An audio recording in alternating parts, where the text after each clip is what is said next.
પોરબંદરના બિરલા હોલ ખાતે તાજેતરમાં જ નાચગાનના કાર્યક્રમના પગલે થયેલ વિવાદમાં હવે પૂર્વ પ્રમુખ જિગ્નેશ કારિયાની પણ એન્ટ્રી થઈ છે.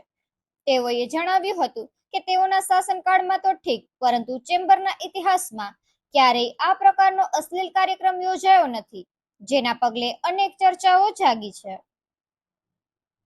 પોરબંદરના ઐતિહાસિક અને વેપારીઓના હિત તથા સામાજિક કાર્ય માટે અર્પણ કરાયેલા ચેમ્બર ઓફ કોમર્સના રાજરત્ન શેઠ શ્રી નાનજી કાલિદાસ મહેતા વ્યાપાર ઉદ્યોગ ભવન એટલે કે બિરલા હોલ ખાતે તાજેતરમાં જ ઘટેલી શરમજનક ઘટનાનો વિવાદ અટકવાનું નામ નથી લેતો.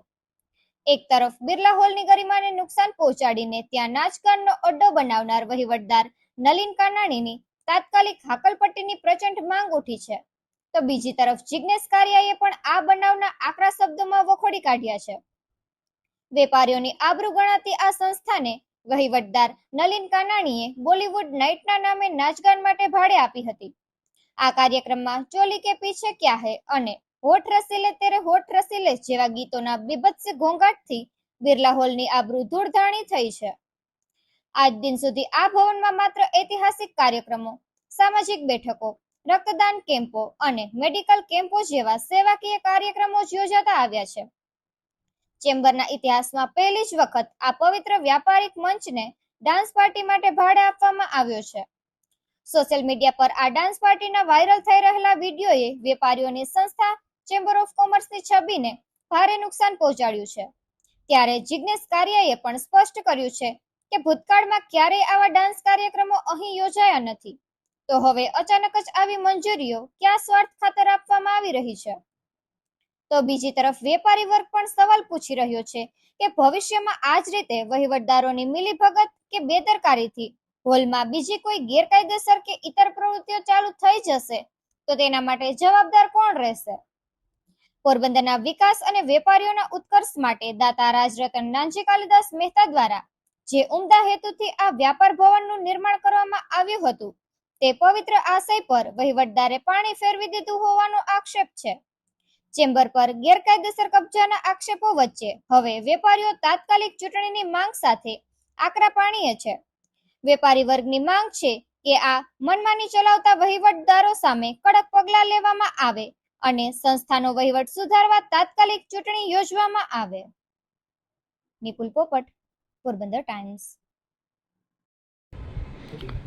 જિગ્નેશભાઈ, જે બિરલા હોલના વિડીયો વાયરલ થયા સોશિયલ મીડિયામાં, જે પ્રકારની જે આયોજન થયું હતું, શું કહેશો? વેપારીનો તમને પાસે શું ટૂંકમાં મત આવ્યો છે?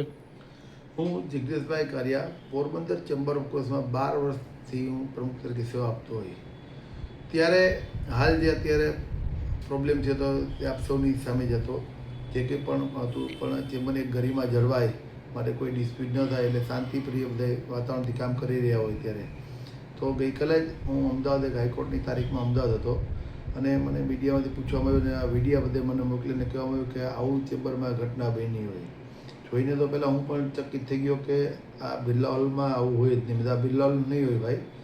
પછી મેં પાછું જોયું કે બધો તો આ બોલિવૂડ નાઇટ કરીને એક પ્રોગ્રામ ત્યાં થયો હતો. તો આ પ્રોગ્રામમાં જે કોઈ પણ આયોજક થઈને જે કોઈ પણ કર્યું હોય, પણ બિરલા હોલ જે છે શેઠ શ્રી નાનજીભાઈ કાલિદાસ મહેતાએ વેપાર ઉદ્યોગને લગતા ઓલા માટે અને પર્પઝથી હોય, લગ્ન હોલ માટે હોય, તો આવા પ્રકારના કોઈ પણ ડાન્સના પ્રોગ્રામ હોય તો ખરાઈ કરીને આપવા જોઈએ એવું મારું માનવું છે.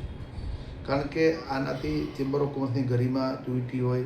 આજે જ હું વેપારી એરિયામાં ગયો ત્યારે વેપારીમાં પણ ખૂબ જ રોષ જોવા મળ્યો હોય કે જિગ્નેશભાઈ આટલા વર્ષના ઇતિહાસમાં આવું ન થયું હોય, આવી કેમ ભૂલ થઈ હોય.